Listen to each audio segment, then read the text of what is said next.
Olá, bem-vindos a mais um programa Débora Histórica no estúdio Companhia Casa da Sogra para conversarmos sobre cultura, educação, ensino, informação, entrevista, música e uma sugestão para a agenda cultural.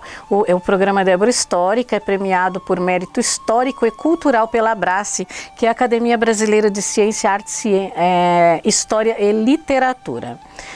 Hoje o nosso convidado é o Daniel Ruberti, músico e compositor. Daqui a pouco vocês vão vê-lo e nós vamos conversar com ele, tá ok? O que nós temos hoje também? Comemoração dos dias, a nossa história, conhecendo política com Selma Prado, canal de informação com Naves Ferraz e a nossa agenda cultural. Eu vou dedicar o programa, hoje até um programa... no Natal, na época do Natal, né? A todas as famílias, né? As famílias do mundo. Eu acho de extrema importância a família, né? Eu fui criada com família, papai, mamãe, irmãos, né? Tios, primos, amigos de pai e mãe, que nós chamávamos de tios.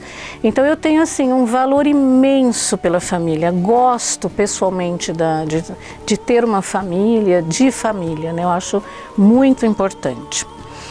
Então eu dedico esse programa às famílias e que todos tenham amor, paz em todos os natais do ano, que deve ser a cada milésimo de segundo de nossas vidas, tá?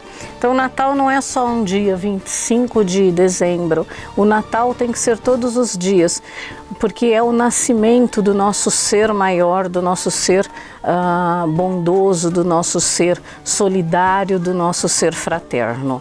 Todos os dias, assim como eu sempre falo, a cada nascer do sol, nós temos que nascer também, tá?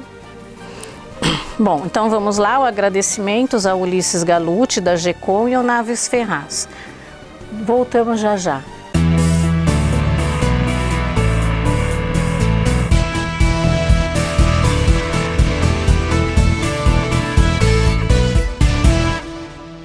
Bom, vamos lá, continuar com o comentário de hoje, o nosso assunto especial, né, nos 3 programas anteriores nós iniciamos uma conversa sobre o ego e hoje eu quero dar continuidade nessa questão tão importante para o desenvolvimento do nosso ser. Como eu havia dito, esta matéria é dividida em 8 partes, então hoje nós vamos falar sobre a ira. E antes disso eu vou ler, né, enquanto nós estivermos falando eu vou ler, porque quem não iniciou essa matéria, né, é bom que elas saibam, então eu vou repetir isso daqui, o ego e seus múltiplos desdobramentos. Essa matéria eu tirei desse livro chamado O Ego e seus múltiplos desdobramentos, de Samael Aun Weor. Quem quiser ter esse livro pode comprar na Edisal, tá? Não são caros os livros, que eles vendem a preço de custo. O ego, ao ser dividido em 7 partes, é chamado nas religiões de os 7 pecados capitais. Os demônios, que tira-se, né, e cabeça de legiões, né, de pessoas que têm um ego muito grande, mas que nós não sabemos, não temos essa consciência, que é o que nós vamos falar agora. Estes defeitos são os seguintes: a luxúria, a ira, o orgulho, a preguiça, a cobiça, a inveja e gula. Com o passar do tempo, as diversas partes ou expressões do ego nascem e se robustecem, e aí são criados mais e mais eus psicológicos. Os eus que são as frações do ego, tá? Cada cabeça de legião oscila entre 1.000 e 1.500 agregados. Na totalidade existem cerca de 10.500 defeitos. Eu sempre fico, né? Nós temos 10.500 defeitos. E conforme vai se trabalhando, descobrimos novos defeitos. Existem agregados que reconhecemos muito facilmente no dia a dia, porém há outros que nem sequer ousamos admiti-los. Se os reconhecermos, procuramos encontrar justificativa para eles. As etapas que decididamente fazem o agregado psicológico nascer são a inconsciência, que é você esquecer do trabalho esotérico dia a dia de nós mesmos, ou seja, chega em casa, faça um exame de consciência do que você fez hoje de errado, né, o que você fez de não errado, de bom. Bom, a identificação, apego emocional em relação a uma situação momentânea vivida, autoconsideração, a importância ilusória ao objeto do desejo, a fascinação, a inconsciência se engarrafa em um novo eu, e o sonho, que é o ego manifestado, alimentado e fortalecido, tá? Então, vamos agora falar, dar a lista aqui para vocês sobre a ira. Eu da antipatia, maior ou menor grau de repugnância, repúdio ou aversão. Não fui com a cara de fulano, ou não gostei, etc. O atipos assim, provocada ou mecânica, nascem da inveja ou dos complexos ou das comparações. Muitas vezes você não vai com a cara da pessoa porque um professor meu de Kabbalah dizia que é porque a pessoa queria ser igual a outra, por isso que não vai com a cara, né? Ou porque tem inveja do outro, quer ser igual a outra pessoa e não consegue, então você acha que não se dá bem. Muitas vezes você não deu nem a oportunidade de conhecer a pessoa, tá? Isso, claro, acontece, eu tenho esse defeito também, e a partir do momento em que você assume o defeito seu, você consegue tirá-lo aos poucos, tá? Eu educador, pais, professores ou educadores dizem querer encaminhar a criança ou o jovem com disciplina, mas o que se manifesta neles é a atitude irada, tá? Você forçar a criança a fazer alguma coisa, né? Com raiva, tá? Isso tem muito a ver com o psicológico, relação do passado com a família. Eu, crítica mordaz, ofende e afeta para destruir, age com velocidade verbal. Aquelas pessoas que têm a mania de ofender as outras, né? De ofender mesmo, tá? Eu, burlador, faz atos ou gestos por causa da ira, para ridicularizar. Eu, da crueldade, sente satisfação em ver alguém sofrer. Eu, briguento, não leva desaforo para casa, ou não tenho sangue de barata, sabe? Muitas vezes não vale a pena você argumentar ou você sofrer por algum sentimento. Isso, quando a gente se liberta, é tão bom. Eu, da cólera, zanga-se descontroladamente. Eu, da displicência, mostra-se indiferente a outro, ou palavras, roupas ou gestos. Eu, discutidor, entra em polêmicas, dialoga exageradamente, é um eu mentaloide. Nossa, nós conhecemos várias pessoas assim, né, que não respeitam a opinião do outro, né? Então fica discutindo sem respeitar aquilo que as pessoas pensam. Eu da imposição, impõe e domina, que é também o que eu acabei de falar, né? Impõe aquilo que pensa. Não respeita a opinião das outras pessoas. Eu, irreflexivo, age sem nenhuma lógica. Eu, grosseiro, usa vocabulário grosseiro e obsceno. Eu, iniquidade, pratica a injustiça por maldade. Eu, da injúria, ultraja por palavras.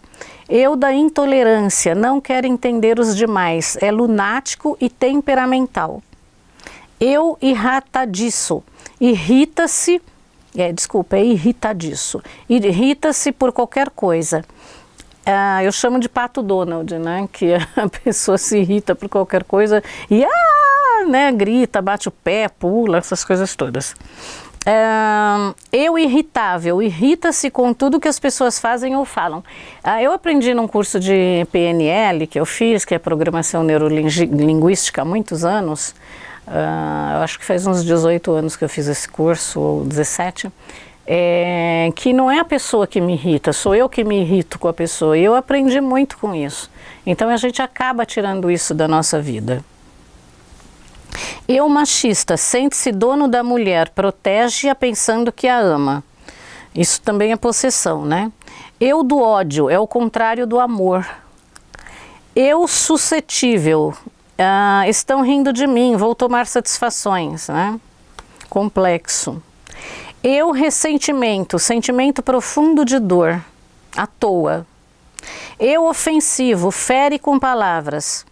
Eu inconformado, tudo o desagrada, as pessoas, os lugares, as coisas, comum em adolescentes, mas comum em pessoas também que nada está bom para elas. Está insatisfeito com tudo. Então, você faz uma comida, está ruim. Você passa uma roupa, está ruim.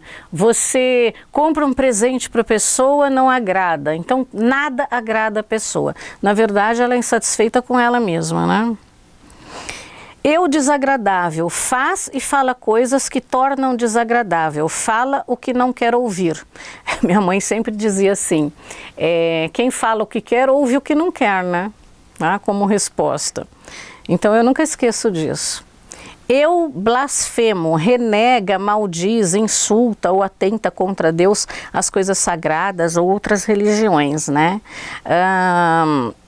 A pessoa fala, por exemplo, maldito, desgraçado, né? São palavras que não podem estar no seu vocabulário, né? Não devem. Poder pode, mas não deve estar no seu vocabulário. Quem é desgraçado é porque não tem a graça de Deus, né? Uma pessoa maldita, né? É maldita, sabe? Então você está como se fosse rogando uma praga sobre a pessoa, e aquilo faz mal para você mesmo. Eu sempre ensinei minha filha, né? Filha, faça para as pessoas aquilo que você quer que as pessoas façam de bom para você. Então faça aquilo de bom para a pessoa, né? Ou então não faça nada, tá?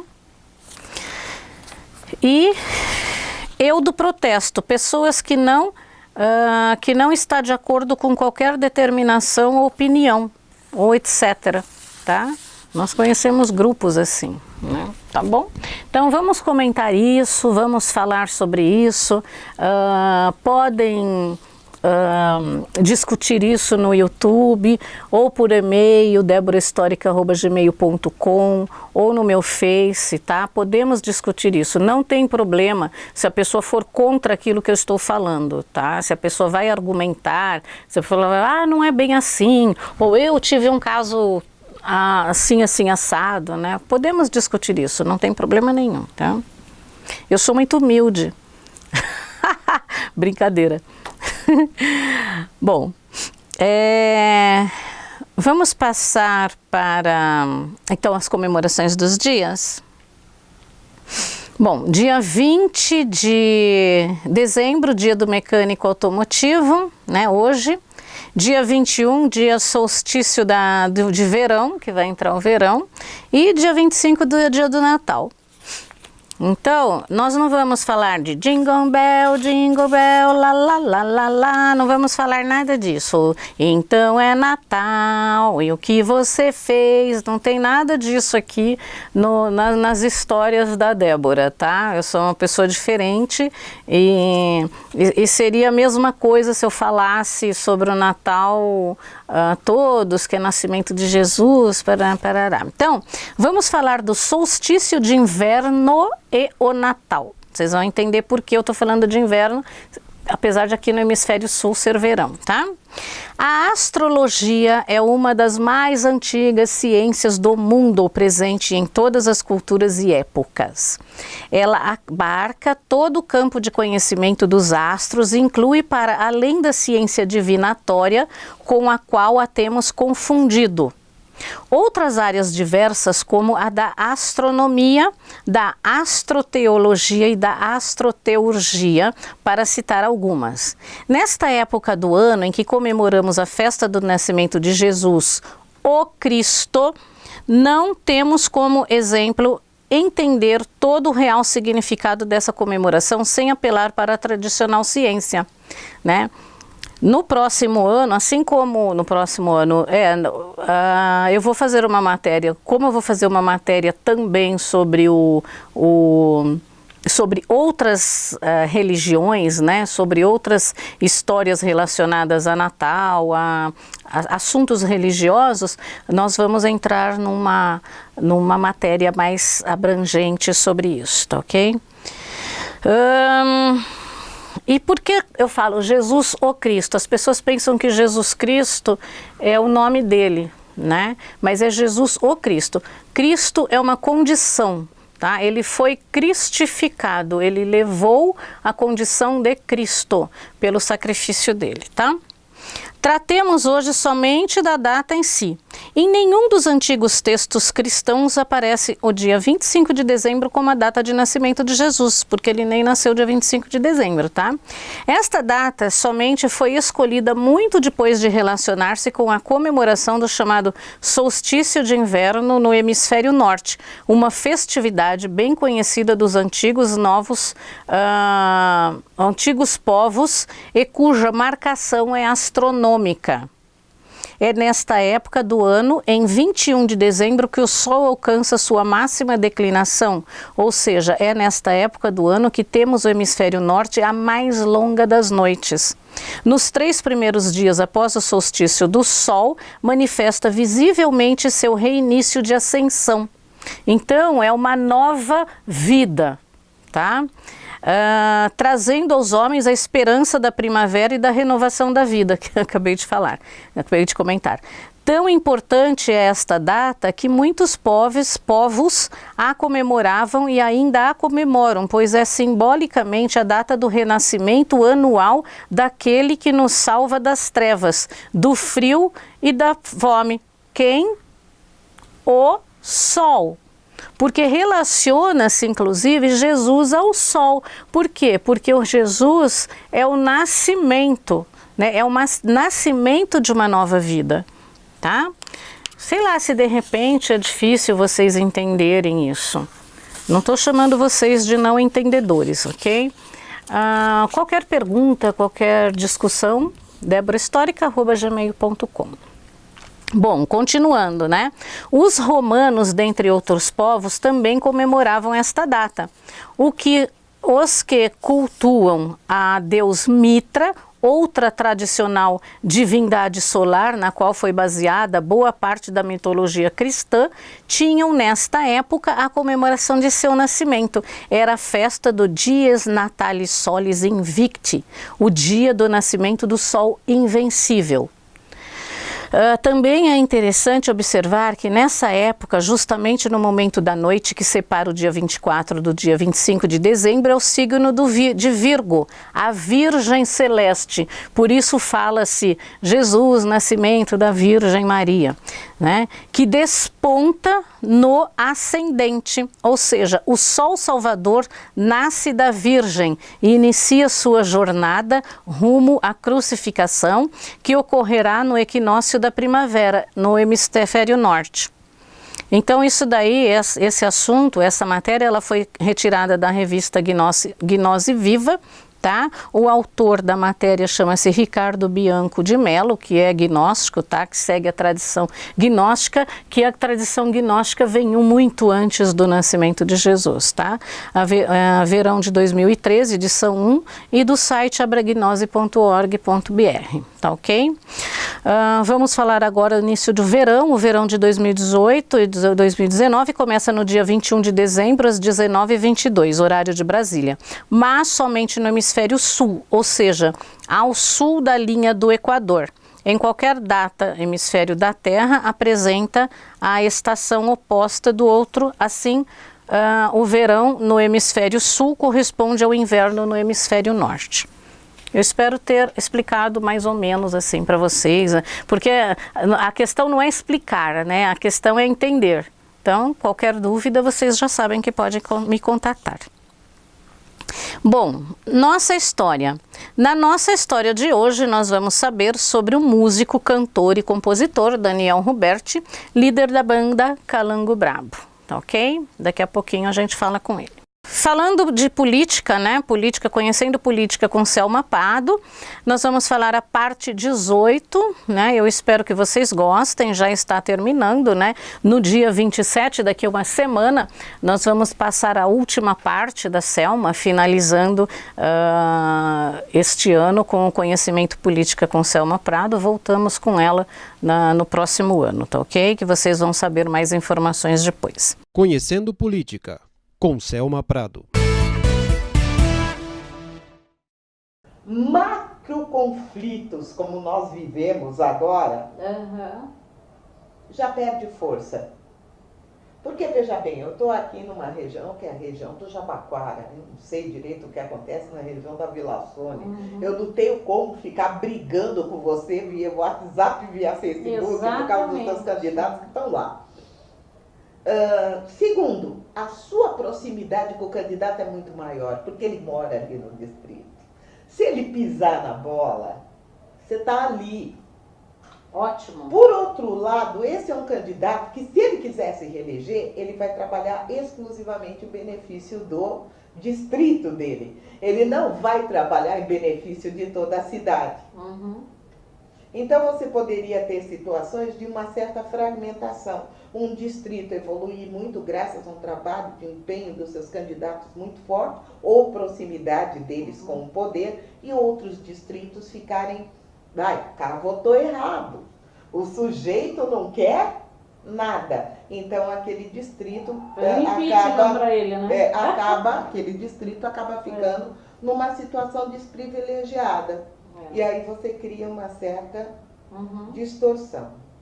Tá? Por outro lado, tem todas essas vantagens. O cara para de pensar no macro e passa a pensar no micro.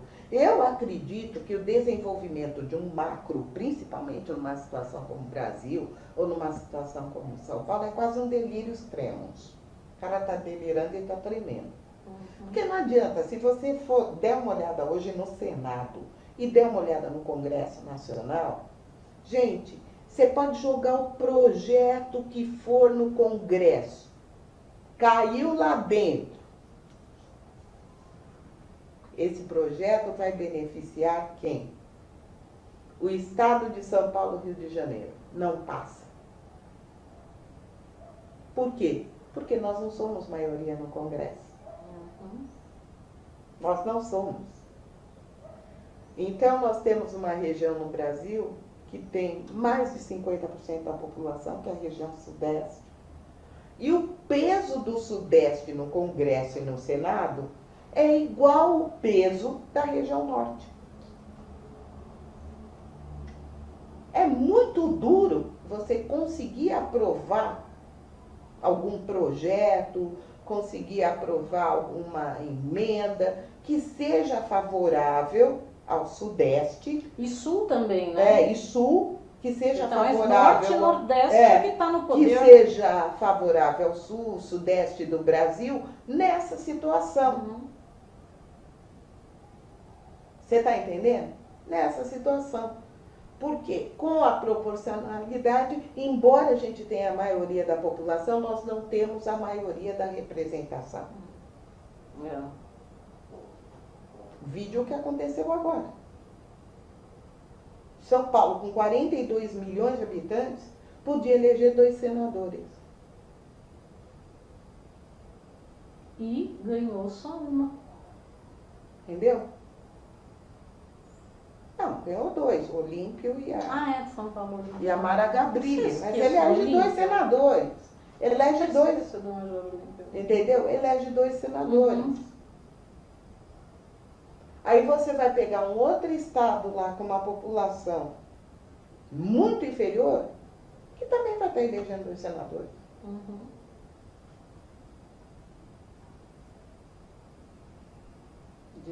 Então, há uma grande desproporcionalidade entre população e representação. Não estou falando nem de localização. Eu estou falando população e representação. Nós temos um sistema muito capenga, usando o termo certo. E você acaba não conseguindo uma gestão, né, coerente ou completa em direção. Não dá para comparar as necessidades da população do estado de São Paulo com as necessidades do Acre.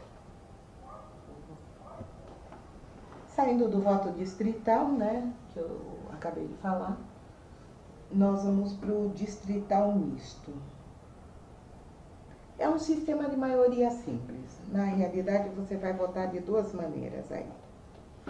O eleitor, ele vai votar no candidato do distrito e vai votar também no partido, em uma lista do do partido, né? Então você vai ter que, primeiro, em todo voto distrital vai haver uma certa disputa.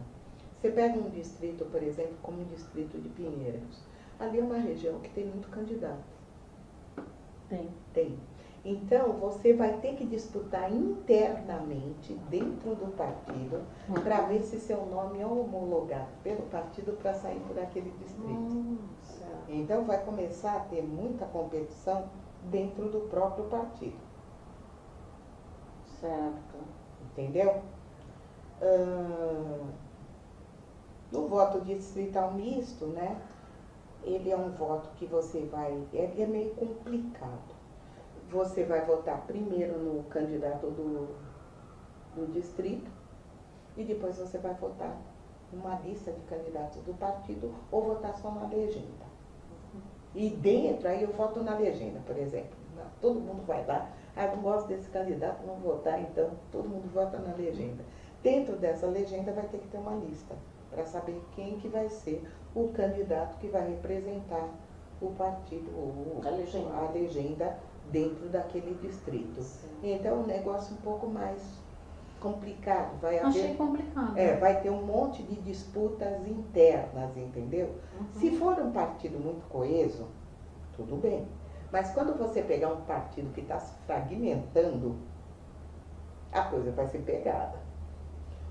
E outra coisa que vai acontecer que é muito interessante, a disputa vai ser menor em alguns distritos. Como eu disse, às vezes naquele distrito o partido tem o quê? Um representante que mora ali. Ele já sai quase que automaticamente. Num outro distrito que tenha 10, 12 candidatos que moram ali, aí eles vão ter que se estapear dentro do próprio partido para saber quem que vai entrar ou na lista e quem que vai sair como candidato do distrito. Então, seria como se houvesse duas eleições. Uma eleição primeiro interna, dentro do próprio partido, e uma eleição externa. E o eleitor ele vai ter que votar das duas maneiras. Ele vai ter que votar tanto no candidato do distrito, como ele vai ter que votar aí no partido e na sua lista de candidatos. Então, é um negócio mais complicado. No meu subdistrito, eu acho que seriam 5 pessoas candidatas, contando comigo, que não seria candidata, tá? Mas como um apoio bom. Eu estou pensando em mais 4 pessoas, sabia? Dentro do distrito, mas não do mesmo partido. Então, o que eu penso disso? Independente de partido, essas 4 pessoas devem se unir, porque se qualquer um ganhar, eles vão ter que ter o mesmo resultado. 4 amigos, inclusive são 4 amigos meus, né? Então, um tem que torcer pelo outro. Se você ganhar é legal, a gente faz isso. Se você ganhar, ter um plano, né, de governo distrital, mesmo igual, independente de partido, né? E quem ganhar vai fazer o que é bom, entendeu? Ter o apoio um do outro. Nós 4 vamos nos juntar e nos apoiar. Você sabe que nós já tivemos um episódio desse. Tem acho que é a Isa Pena, ela está dentro de um coletivo. Então, ela saiu como candidata, mas existe todo um coletivo junto com ela, que é formado por um grupo de mulheres. Ela está lá dentro. Sim. Mas tudo que ela fizer lá dentro, ela tem que reportar para o coletivo. E na realidade é o coletivo que vai decidir o que ela vai votar. Eu acho que é o caso da Isa. É um ministério, né? É um ministério. É esse coletivo que vai decidir o que ela vai votar, como ela vai votar e por que ela vai votar. Entendeu? E eu acredito que para as próximas eleições, esse tipo de coletivo, ele tende a aumentar. Então, por outro lado, o que eu acho da ideia do coletivo?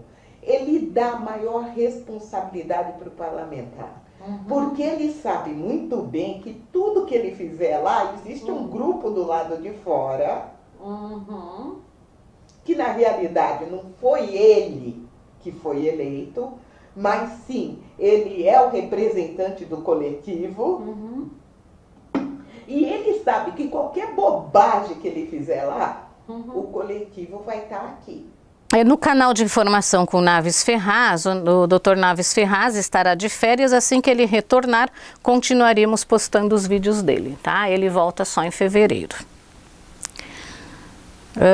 Nossa agenda cultural, apenas algumas dicas. O Fantasma da Ópera tá no Teatro Renault ainda até o dia 23 de dezembro. Agora, no próximo domingo, vale a pena, acho que está na metade do preço, só dá uma olhadinha lá, tá ok? E no próximo programa, o último desse ano, de 2018, nós daremos continuidade ao Ego. O programa Débora Histórica tem o apoio cultural de Estúdio Companhia Casa da Sogra, www.ciacasadasogra.com.br. Bom, como eu falei, nosso convidado de hoje é o Daniel Ruberti, músico, compositor, excelente músico, compositor. Eu estava conversando aqui com ele nos bastidores, né? Que eu adoro ouvir ele cantar e tocar. Então vamos lá, vamos com algumas perguntinhas para ele e aí ele faz um tan tan tan tan tan pra gente. Então vamos lá, tipo tan tan tan tan, né? Isso.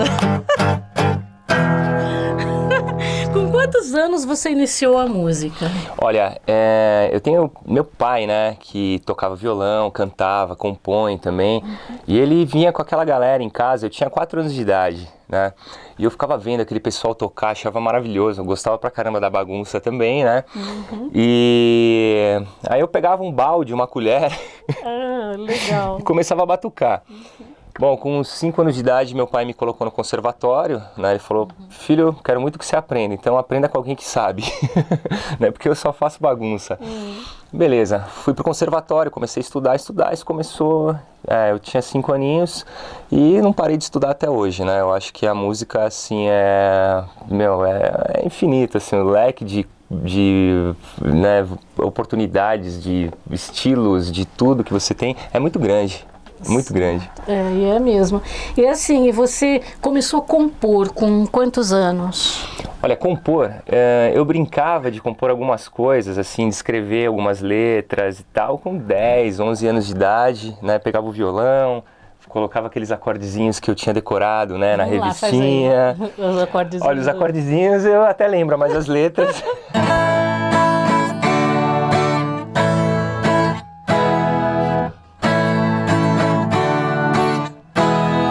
Mas pelo menos eu tô fazendo 3, né? Eu já vi muita música fazer sucesso só com 2. Tá. E quantas músicas você tem compostas por você, Daniel? Olha, assim, eu tenho alguns aninhos aí de estrada, né? E eu compus várias coisas diferentes também. Eu nem sempre trabalhei com a banda que eu trabalho hoje, né? Certo. A banda que eu tenho hoje tem 7, 8 anos, né? Agora... eu trabalhei em muitas outras bandas onde eu sempre compus. Tem composições que eu nem lembro que eu fiz. Eu tenho CD instrumental gravado também. Então, assim, eu posso te afirmar que pelo menos umas 40 composições eu fiz com certeza. Mais que isso eu devo ter feito e muito, mas perdido por aí eu nem lembro, né? Fora as coisas que você é contratado para compor também. Jingle eu já fiz bastante. Né? Você sabe qual? Lembra de algum? Putz, meu, eu lembro que eu fiz a... Nossa, se não lembrar, eu tinha 17 anos de idade quando eu fiz o jingle do Turco Louco. Turco Louco era o vereador do rock, do skate, ele era dono da Vision, streetwear. Era uma figuraça, né? E, nossa, eu lembro que eu fiz, me diverti muito. Na época a gente tocava nos showmícios, né? Então a gente tocava a música dele também no meio do show. Era muito legal, muito engraçado. Lembra aí, né? Putz, meu, Não, se não lembrar, não tem de problema. Cabeça, nossa, eu tinha 17 anos. Então não faz tanto tempo assim, tá? Não. Mas... né? É difícil depois, com tantas coisas que nós fazemos, depois acabamos esquecendo. Bom, você sabe que Débora Histórica é um programa que conta história, né? Por isso que eu tô fazendo essas perguntas para você, né? Sim. Só música, a história da música, a história do músico. Então, eu acho que isso que é gostoso, as pessoas saberem como que elas começaram, né? Por que fizeram aquela música, né? Você tem cada música que você faz, de onde você tira as histórias? Assim, eu imagino cenas, eu imagino, sei lá, eu vou falar sobre amor, né?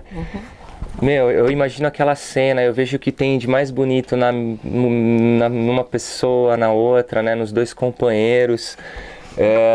E eu não sei, eu não tiro de mim, eu sempre imagino uma cena e eu tento narrar essa cena, né? E colocar a emoção que eu sinto vendo isso, né? Eu não como protagonista da história, mas sempre como um observador emocionado daquilo que eu tô vendo, né? Então, eu costumo compor dessa maneira, mas existem as composições também, isso é muito importante, né? Porque quando você vai pro profissional, você não faz só aquilo que você quer na hora que você quer. Você tem prazo, às vezes, né? Você precisa entregar, por exemplo, um jingle político, né? Tem cara que fala, preciso para amanhã, meio-dia, né? Certo. E, você tem que compor, fazer e, né, arrumar aquilo de algum jeito. Então, assim, é um trabalho mais técnico. Né? Agora, quando eu componho para minha banda, quando eu faço meus trabalhos autorais, assim, aí eu prefiro, né, ter todo esse cuidado, a estética, a poesia, os sons, né? Eu vou pesquisar, vou ver o que tem mais a ver com aquilo que eu tô querendo passar com a música também, né? Isso eu acho muito importante. Tá bom. Então, vamos tocar uma musiquinha de amor agora? É isso aí, galera. Eu vou fazer aqui Pedaço do Sol para vocês, do Calango Brabo, música de minha autoria.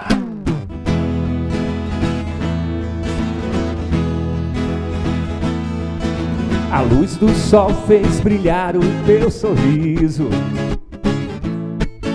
e a lua foi a tenda pra nós dois.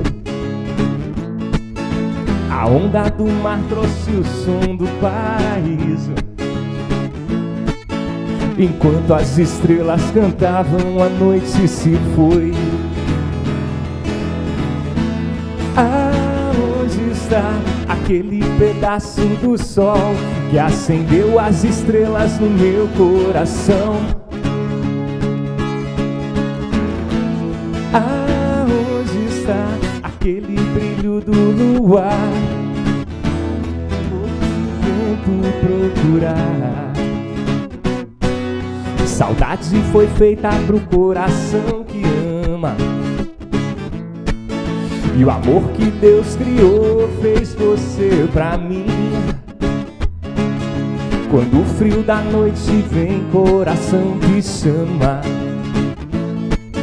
Só mais uma vez, sempre mais uma vez, sempre assim. Saudade foi feita pro coração que ama, e o amor que Deus criou fez você pra mim. Quando o frio da noite vem, coração te chama. Só mais uma vez, sempre mais uma vez, sempre assim.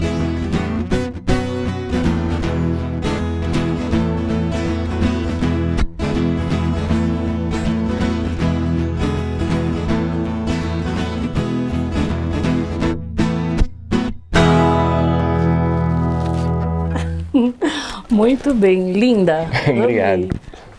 Bom, vamos lá. A sua inspiração foi seu pai, então? Seu pai e o pessoal e a galera que ia fazer baguncinha lá? A princípio foi sim, né? Foi sim, eu queria participar da bagunça, né? Eu não queria ser músico, eu queria ser bagunceiro, arruaceiro.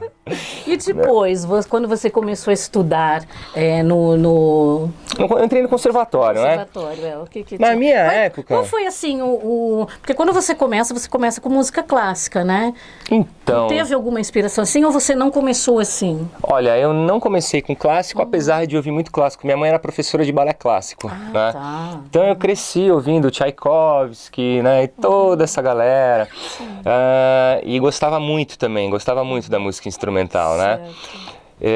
Aí fui pro conservatório, né? Peguei meu violãozinho, fui lá e vinha o professor com aquelas revistinhas das que vendia na banca, né? Aprenda a violar tocão. Tipo isso. Eu lembro que vinha até com propaganda da Shop Music na Rua Diana. Nossa, a memória aqui é fantástica, né? E aí, o que não presta eu sempre lembro. Então a gente ficava aprendendo aquelas músicas dos anos 80, né? RPM, Inimigos do Rei, né? E nossa, eu decorava tudo aquilo, né? Pô, sinais de vida num país vizinho. Pô, até o... né, aquela pegadinha do Paulo Ricardo, anos 80, bebi muito naquilo. E aí eu fui crescendo, e aí quando eu tava bem grande, quando eu tava com 6 anos de idade, eu já era um homão. Eu fui numa loja de disco e eu vi uma capa que tinha uma caveira e um cara com uma espada, assim, uma caveira com uma espada, né, um bagulho muito louco, e tava escrito Iron Maiden, né? Tá. Falei, meu, isso deve ser muito louco, né, mano? Com 6 anos de idade. Eu vi um pouquinho de filme de terror com meu pai também, né? Então, meu pai me influenciou em várias coisas boas, né? Filme de terror, depois eu queria ser arruaceiro, mas beleza. Aí, eu comprei aquele disco, né? Era um disco do Iron Maiden, o Made in Japan. Nossa, eu levei pra casa, ouvi aquele disco e falei, nossa, meu, eu quero ser isso quando eu crescer, né? Aí acabei tendo contato com fotos, né? Você ia na banca de jornal, às vezes tinha algumas revistas, né? Eram muito poucas, mas tinham com fotos e vinha com pôster, né? E eu falei, cara, quando eu crescer eu quero ser cabeludo, né? Eu vou ser cabeludo quando eu crescer. Meu, ó o sonho realizado aqui, tá vendo, cara? Acredite nos seus sonhos, sempre, né? Então, virei cabeludo. E aí eu comecei a estudar guitarra mesmo, né? Peguei a guitarra, comecei a tocar rock, eu queria tocar heavy metal, né? Com 6 anos? Com 6 anos de idade. Meu pai também ouvia Pink Floyd, né? Meu pai ouvia Beatles, Eu meu não pai... considero Pink Floyd rock. Não, é um rock, né, pra época, era o rock progressivo, né, a gente não tinha... Que é o que eu gosto. Né, ali atrás. E aí eu comecei a ouvir bandas antigas também, só que era difícil acesso a esse tipo de coisa, né? Então, assim, comecei a conhecer Yes, conhecer Rush, conhecer essas coisas também que, meu, me agregaram muito. Mas eu sempre gostei das bandas mais pesadas, né? Eu ouvia Pantera, ouvia Metallica, Megadeth. E comecei a fazer cover até, tentar fazer cover, né? Porque na época, nossa, eu não lembro direito, porque eu nunca assisti um show meu, graças a Deus, tá ligado? Porque devia ser muito ruim. Mas eu ia lá, tocava Iron Maiden, cantava Ozzy Osbourne e tal. E aí a gente vai criando mais interesse, estudando cada vez mais, né? Lógico, cresci, me tornei independente, assim, com as minhas opiniões, então eu ia sozinho procurar algum curso, algum professor, né, que tivesse alguma coisa que pudesse agregar. E era um mercado que estava começando a crescer, mas ainda era muito restrito, assim, bons professores, né, para essa praia, né, de heavy metal e tal, que soubessem lidar com equipamentos legais, pedais, pedaleiras, guitarras e tal. E aí eu fui tomando gosto pela coisa, meu, estudava compulsivamente, né? Aí passei um pouco para música instrumental, onde eu comecei a estudar mais técnica. Sei. E depois fui estudar as coisas mais absurdas, né? Música oriental, folclórica, né? E essas coisas que, meu, agregam também, né? Você tem uma diversidade, né? Sim. Porque nem todo mundo conhece música folclórica. As pessoas acham que música folclórica é aquilo aqui do Brasil, né? Mas tem músicas folclóricas... No mundo inteiro, claro. Eu ouço músicas tradicionais folclóricas, entendeu? Eu tenho, inclusive, né, esse ano, não, acho que foi ano passado que eu fui num show de músicas folclóricas, né? Apesar que estava tudo misturado com rock pesado, né? Sim. Mas eu gosto muito, inclusive eu acabei de falar que eu adoro dança russa, né? Que faz parte do folclore, inclusive a música. Cada dança que eles fazem é uma história, né? Então é uma coisa muito linda. Tá. Nós já falamos das composições, quantas, né? Composições foram? Você falou que tem mais de 40, eu acho que você tem mais. Devo ter, com certeza. Né? E fala um pouquinho da banda. Falo da banda. O que você quer saber sobre a banda? A banda é um assunto... Quando que ela se formou, em que ano, né, que ela se formou? Porque parece que você está com uma pessoa mais, ou a impressão minha? Eu coloquei um teclado e um sintetizador agora na banda, então, né, pra dar uma agregada com sons diferentes. Mas vamos lá. A banda é uma coisa... Vale a pena ouvir, hein? Vale a pena ver a banda. Daqui a pouco ele fala números para shows e tal. Isso aí, vocês vão ouvir o Calango Brabo. Deixa eu falar pra você, o Calango Brabo, eu vou tomar até um gole d'água porque, meu, é polêmico o negócio. Falei pra você que eu gostava de rock pesado, né? Eu fui morar em Curitiba há um tempo, onde eu abri minha escola de música, dei aula há muito tempo, trabalhava fazendo workshops, representando algumas marcas de instrumento. Eu achava que eu já estava aprendendo a tocar, né? Tava legal, o pessoal gostava. Aí, o que aconteceu? Eu voltei para São Paulo e eu precisava trabalhar, né? E até você juntar alunos de novo, né? E mandar seu currículo e tal, demora um tempo. Sim. E eu precisava de grana para ontem, né? Então eu fui trabalhar de hold, sabe aqueles caras que afinam instrumento, puxa os cabos ali e tal? Fui trabalhar de hold para algumas bandas. E depois de um tempo, né, um produtor me viu trabalhando, falou, cara, eu quero teu contato e tal. E me colocaram para trabalhar com o Almir Sater. Né? Fui trabalhar com o Almir Sater. Eu, particularmente, dentro do repertório que, né, me era imposto pela vida que eu escolhi, nunca tinha ouvido Almir Sater, né? Eu já devia ter ouvido alguma coisa, mas nunca liguei o nome à pessoa, né?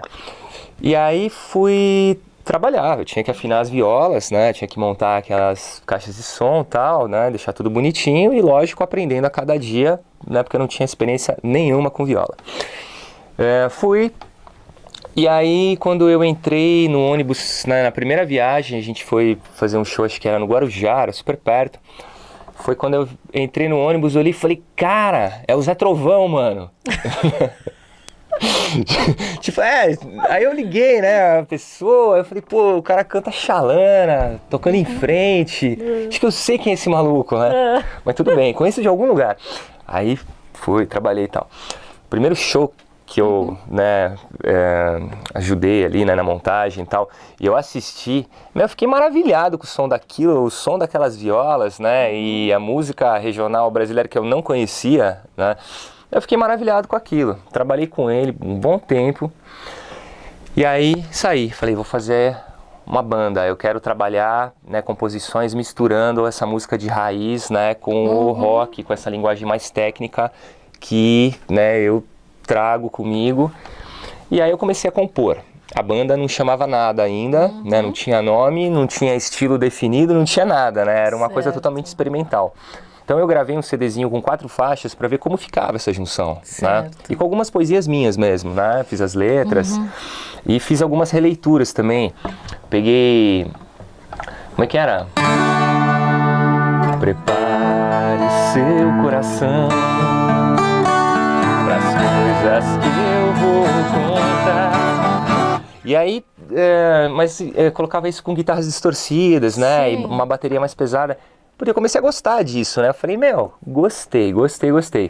E a gente se aprimorando na música regional, a gente acabou vendo que com o público, né, ficava uma coisa mais alegre, mais dançante, ritmos nordestinos, né? Que eles têm essa pegada mais, né, feliz, alegre e dançante. E, eu não sei, a gente acabou pegando muitos autores, tipo Alceu Valença, Zé Ramalho, Dominguinhos, Luiz Gonzaga, Geraldo Azevedo, e... fazendo releituras, né, das músicas deles e criando também músicas, escrevendo músicas próprias, né, misturando esse negócio do baião, né, do forró, da música regional com o rock, e acabou saindo uma coisa super assim autêntica. O rock, né, do Nordeste. Exatamente, é o rock do sertão que a gente chama. Rock do sertão, é isso aí. E aí e vale a pena, gente, viu, ouvir, porque assim, você tem o CD com eles, porque eu tenho o CD seu, das suas músicas. Tenho o CD, tá ali, depois eu vou trazer aqui pro Lúcio dar aquele câmera. Você pode dar um exemplo pra gente da música que você toca no Calango? Posso. E eu já contratei o Daniel para tocar e já fui assistir, é maravilhoso, uma delícia, super alegre. Valeu. Vamos lá. Você quer uma releitura? É só uma coisinha assim. Coronando pelo vento no dia do casamento da sua filha Juliana.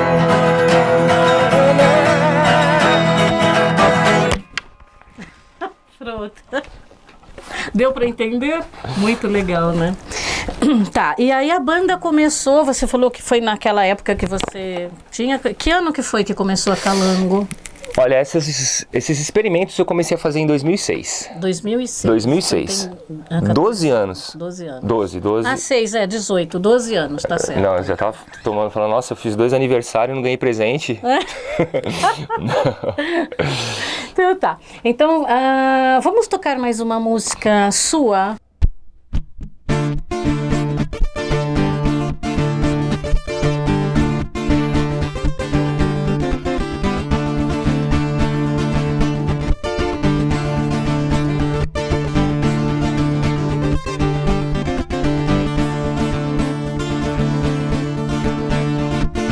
Abre a tua porta, a janela, arruma um espaço, respira bem forte.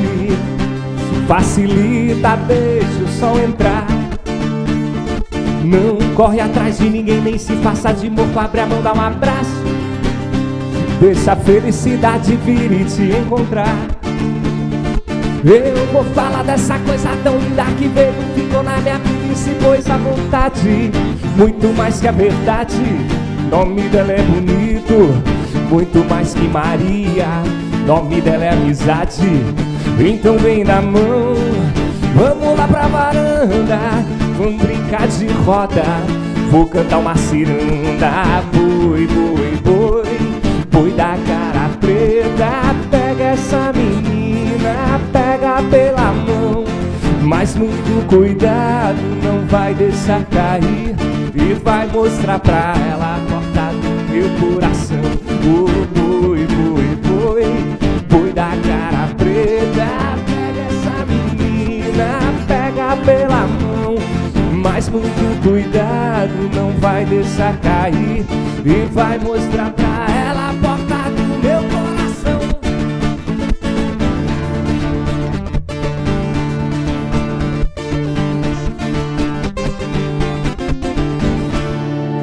Nossa, muito legal, muito legal. Eu, sinceramente, eu estava falando aqui para ele que não é bajulação, mas eu adoro as músicas dele. Daniel, qual é o nome dessa música? Essa música chama Boi da Cara Preta. Boi da Cara Preta. Boi da Cara Preta. E essa música é uma parceria, né? Quem fez a letra foi meu pai. Ah, É isso aí. tá. Seu pai tá vivo ainda? Tá vivo. ele ainda... Tá vivo. Tá bem vivo. Bem vivo e toca ainda, canta. Toca. Tá. Ah, então tá. Então, vamos falar um pouco das suas aulas, né? Um pouco, assim, de você, Claro. do seu trabalho. Você dá aula, né? Você quer falar das suas aulas? Quero falar Dá das minhas telefone, aulas. Pode falar. Eu dou aula de música também, tá? E, vou passar meu telefone para contato, 97274-1425. De novo, São Paulo, 11 974-1425, beleza? Dá um toque, passa um WhatsApp para mim, se você tiver a fim de aprender violão, guitarra, ou para bater um papo, tomar café também, se você tiver a fim de pagar para tomar café comigo, agradeço, tamo junto, né? É isso aí. E fala da double guitar. Double guitar é uma coisa muito interessante. São São guitarras... só duas pessoas, né, que tocam aqui no Brasil? Ou No isso Brasil só tem eu. Só tem você? É. Que lindo! A double guitar é o seguinte, são guitarras siamesas, é uma pra cá, outra pra cá, né? A gente vai pôr. A gente põe aí na Vocês colocam uma fotinha bonitinha pro pessoal porque entender. Ele não trouxe hoje, Sim. então nós colocamos uma foto dele tocando a double guitar. É que eu vim de Uber, eu fui entrar com aquilo lá, o cara falou, não, o senhor não vai entrar no meu carro não. Eu falei, tá bom, vai, deixei em casa. Mas fala é bem legal, o primeiro cara que eu vi tocando uma guitarra dessa foi um guitarrista norte-americano chamado Michelangelo Batio, tá, na década de 80, e é um cara que eu sou muito fã, tem uma técnica fantástica aquele cara, né, eu sempre fui, né, muito fã de técnica, então é um cara que sempre me chamou muita atenção e serviu como referência para eu fazer essa double guitar. E é uma coisa assim que foi um desafio que eu propus a mim mesmo, né? A única pretensão que eu tinha era conseguir tocar aquilo, né? Porque é complicado, machuca bastante, né? A postura para tocar aquela guitarra não é muito legal. Mas, eu comecei a tocar e por incrível que pareça, o pessoal olha e fala, cara, isso aí é pra você fazer rock pesado, né? Pra você fazer heavy metal. E eu comecei a tocar música eletrônica. Então eu tocava em festas e tal, tem muitas coisas gravadas com DJs também, né, com aquelas guitarras, e aí comecei a colocar nos shows do Calango Brabo também, né, então a gente faz um rock do sertão e coloca double guitar também. E foi uma coisa interessante, 2018, que é o ano que a gente está agora, eu participei de alguns programas de concurso, né? Sim, pode falar. De talentos. Posso falar? Pode. Rapaz, fui no Multishow, fui no SBT levando essas guitarras, meu. Então, assim, de repente foi uma coisa que começou a ter uma repercussão legal, e as pessoas falando, percussão também, que você tem que dar porrada, né? Mas a repercussão... Repercussão. Pô, ela foi uma coisa que começou a chamar a atenção da galera, tá? Eu achei muito bacana, né? Então eu fico super feliz, assim, de poder mostrar esse tipo de trabalho, porque muitas pessoas pensam, né? Pô, mas o público, às vezes, de um programa do SBT, não é um público que vá apreciar, né, uma arte mais refinada, vamos falar assim. Sim.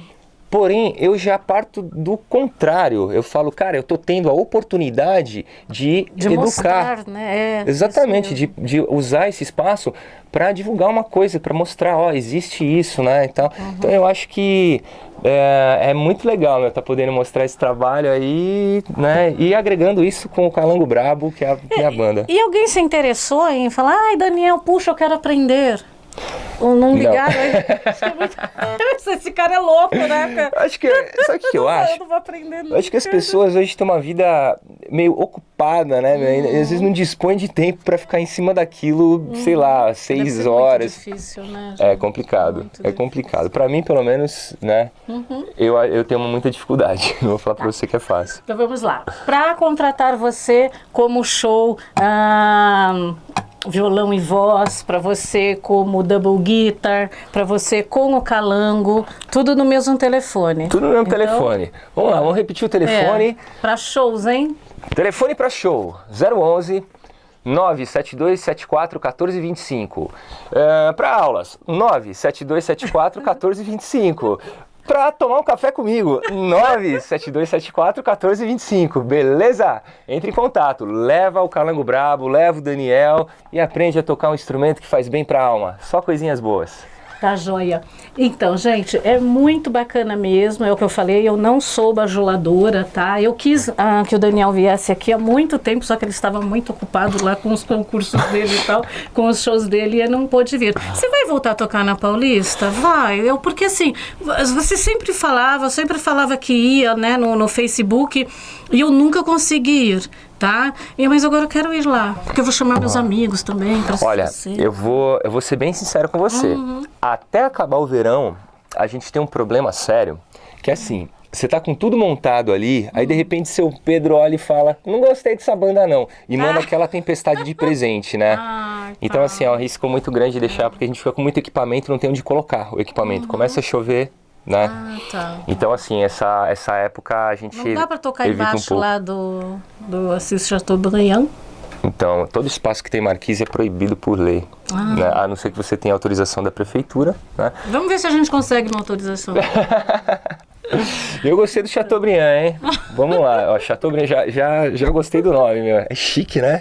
Assis Chateaubriand. Chateaubriand. A minha amiga lá do Rio de Janeiro chama-se Débora Chateaubriand. Chateaubriand? É parente dele. Eu estudei Chateaubriand. Bom, vamos lá. Então vamos tocar uma música para encerrar esse programa, Daniel, mas claro. aí você volta um outro dia também. Claro, eu volto bom? Quando vocês quiserem. Bom, então vamos fazer o seguinte, vamos dedicar essa música aqui para todas as amigas da Débora que querem tomar um café comigo. E para a Débora também, né? Se ela não for, eu também não vou.